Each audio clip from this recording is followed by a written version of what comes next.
I did not realize at the beginning of this week how difficult it was going to be for me to figure out how to preach tonight.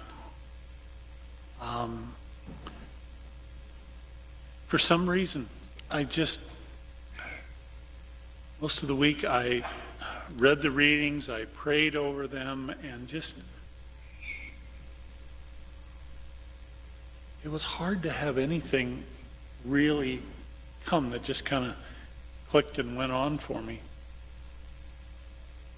And I think I realized at least part of the reason why that was the case, and it has to do with me. This fourth Sunday of Easter each year, it's called Good Shepherd Sunday. And each of the 3 years that we have the different readings, we have the image of Jesus and the sheep. We're most familiar with the idea of Jesus as the Good Shepherd. Today's gospel, we don't quite get that same understanding because Jesus seems to be speaking more of himself as the gate as opposed to just the shepherd. But I think what I came to realize is that I've had a hard time with this Sunday for many years. Jesus talks about being the good shepherd, the one that the sheep hear, and they are glad to hear his voice. And they trust him and they follow him. And he makes reference over and over again to strangers or thieves or marauders. And it's obvious that Jesus is addressing at least part of this to the religious leaders of the time because they really had an ongoing feud. Jesus was very critical of those who did not really embrace God's way, but were living their role as a religious leader for their own sakes, or they weren't being open to understanding more clearly who God was. They were focused so intently just on the law and picking it apart and teaching others that that's what they had to do.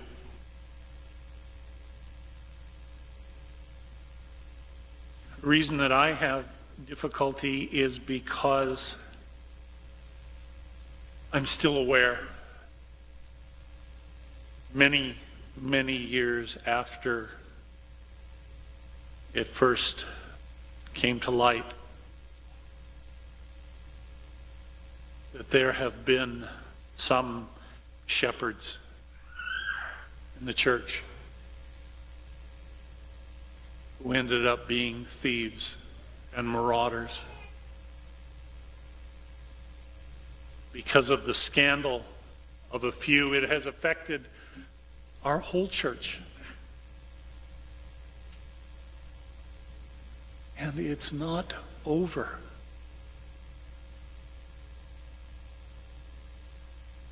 And it is such a betrayal of trust that I don't know.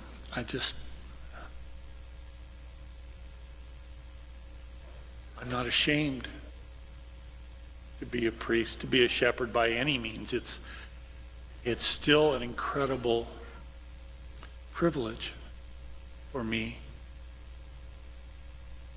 And yet, what many people have had to go through because of some bad shepherds. So I thought, okay, I think I'll try and lighten things up a bit. And then I'll just remind us all of what the message that Jesus gives himself as the Good Shepherd is really about. So I found this, it's called The Shepherd's Story. A shepherd was her, oh, and by the way, if any of you, if your occupation, if your life's work is a consultant, just please don't take this personally. I beg you. A shepherd was herding his flock in a remote pasture when suddenly a brand new BMW advanced out of a dust cloud towards him. The driver, a young man in an Armani suit, Gucci shoes, Ray-Ban sunglasses, and Yves Saint Laurent tie, leaned out the window and asked the shepherd, "If I tell you exactly how many sheep you have in your flock, will you give me one?" Shepherd looks at the man, then looks at his peacefully grazing flock and calmly answers, "Sure, why not?" The young man parks his car, whips out his Dell notebook computer, connects it to his iPhone 6, surfs to a NASA page on the internet where he calls up a GPS satellite navigation system to get an exact fix on his location, which he then feeds to another NASA satellite that scans the area in an ultra-high resolution photo. The young man then opens the digital photo in Adobe Photoshop and exports it to an image processing facility in Hamburg, Germany. Within seconds, he receives an email on his iPad that the image has been processed and the data stored. He then accesses an MS SQL database through an ODBC-connected Excel spreadsheet with hundreds of complex formulas. He uploads all of this data via an email, and after a few minutes receives a response. Finally, he prints out a full-color 150-page report on his high-tech miniaturized HP LaserJet printer, and finally turns to the shepherd and says, "You have exactly 1,586 sheep." "That's right. Well, I guess you can take one of my sheep," says the shepherd. He watches the young man select one of the animals and looks on amused as the young man stuffs it into the trunk of his car. Then the shepherd says to the young man, "Hey, if I can tell you exactly what your business is, will you give him back to me?"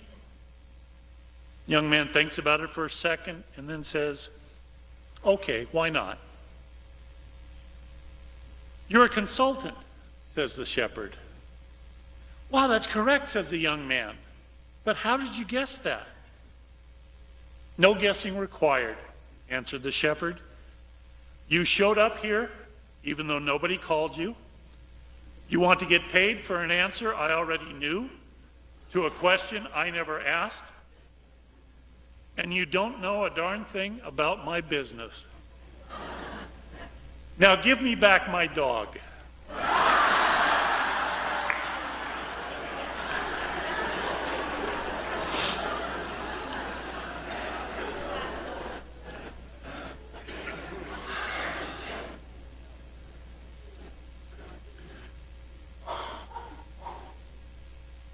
The Good Shepherd, the one who cares about each and every one of the sheep. No one is unimportant or inconsequential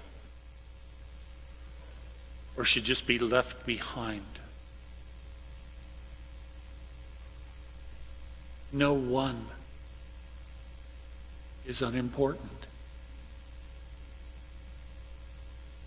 Jesus said, "I am the Good Shepherd because I am this way." Jesus said, "I am the gatefold because the Father is this way."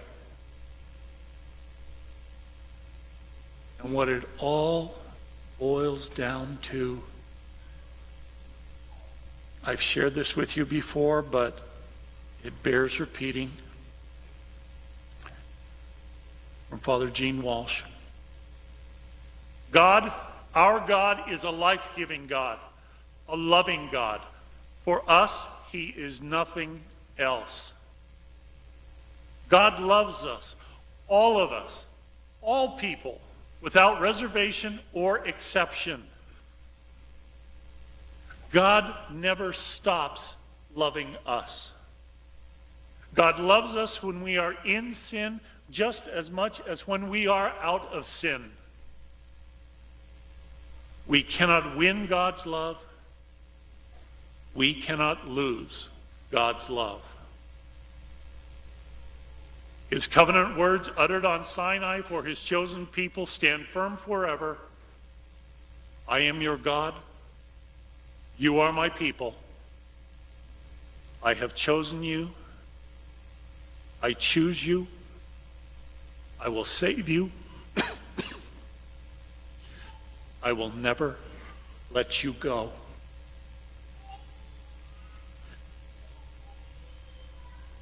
They hear my voice and they follow me.